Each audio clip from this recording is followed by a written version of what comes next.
Welcome to the Gun Bench. Today we have an early production LC Smith. So this LC Smith in particular is a 10 gauge that has 30-inch twist stub or twist steel barrels. If you look at this, you're going to be like, wait, is this an LC Smith? This looks a little odd. So if you take a look at our side plates here, they look a little different than some of the other LC Smiths. You'll notice that there's a notch where the side plate extends here, and then another notch down here. Well, this gun is a very early production model. So LC Smith, the actual LC Smith, Lyman Cornelius Smith, actually formed a partnership with William Baker. This is the same Baker of W.H. Baker, Baker Gun Company. These two formed a relationship or a partnership in 1877 where they began to make guns up in New York. So this gun is a result of that partnership. So we take a look at the top rib. Let me get this antler out of here. Try not to drop anything. Take a look at our top rib here. We have LC Smith, maker of Baker Gun, Syracuse, New York, stub twist. So we know that this is one of those early production guns. It's the result of a relationship that LC Smith had with William Baker. So for me and my collecting purposes, I love Baker shotguns.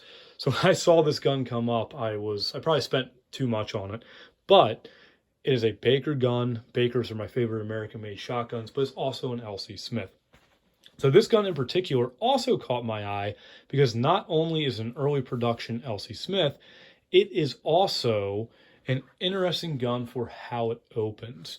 So most side-by-side shotguns that you might see are going to have either a top lever right here or some type of push button release thumb opener like you might see on a Lefevre.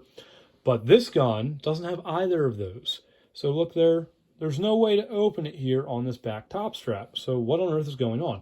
So you take a look here, we have two triggers, standard for really old shotguns, old double barrels. Well, if you push your front trigger forward, comes way forward there, the barrels will release. So this is a trigger opener.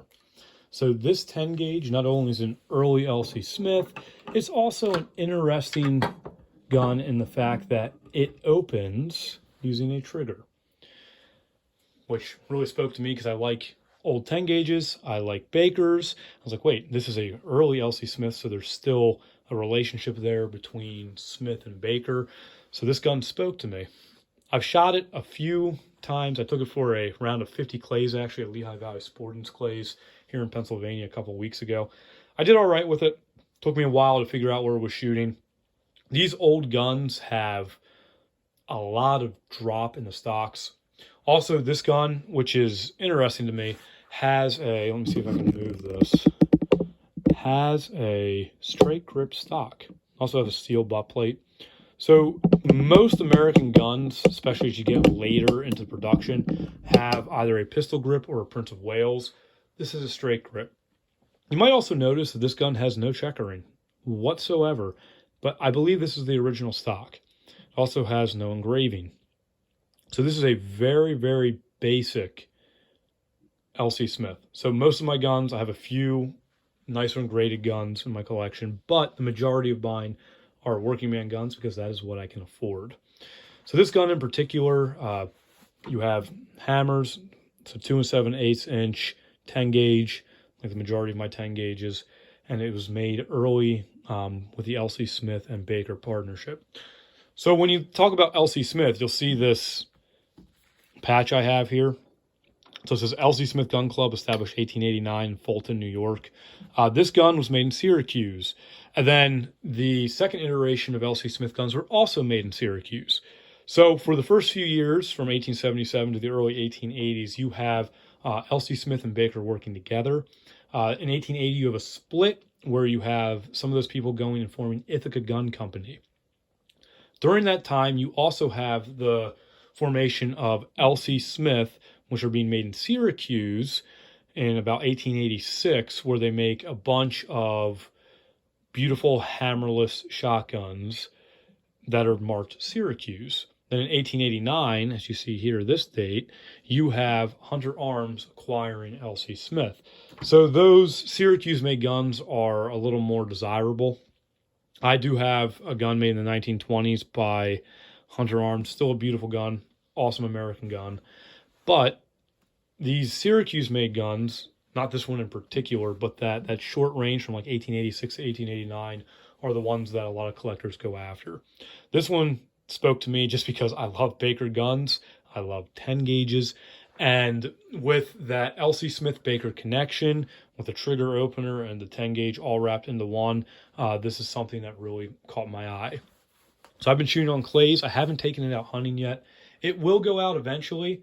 So if anyone is an L.C. Smith Collectors Association member, you may have seen that they were looking for turkey pictures with L.C. Smiths. If I go turkey hunting here, which is a big if this year just because of having a bunch of little ones running around and work schedule, I'll probably be taking this gun with me to see if I can take a turkey here in Pennsylvania with this L.C. Smith. Unfortunately, as it goes with 10 gauges, this 10 gauge actually has fairly open chokes and only 30-inch barrels. Most of my 10 gauges are fairly tightly choked and have longer barrels than this. But this gun, it's an interesting piece. I don't know how much it's going to get out hunting. It's definitely going to break some clays. But it is a great piece of American history, especially one of those transition guns from the early L.C. Smith to their Syracuse times and then to their Hunter Arms times. So in any case, I hope you enjoyed this. If you have any questions, comments, any corrections, I would appreciate it if you'd let me know, especially since L.C. Smith, I know there are a lot of guys out there who know a ton about these guns. L.C. Smiths aren't really my bread and butter. I know enough about them to be able to talk a little bit about this gun and a little bit about their history, but all the different grades and everything, they can be a little difficult to understand. If you check out L.C. Smith's Collectors Association website, you can get a lot of information from that. But this gun in particular, I think it's a lot of fun. I'm going to continue to shoot it. We'll see if I get out for turkey. If the weather's all right, I'll be taking this one with me. If not, I'll probably be taking an old Remington 32-inch barrel 10 gauge, but we shall see. But that is all from the gun bench today. I'll see what we're going to be looking at next. Not entirely sure. Maybe a Lefevre, maybe another Remington. But in any case, if you have any questions, comments, or corrections, I'd love to hear them.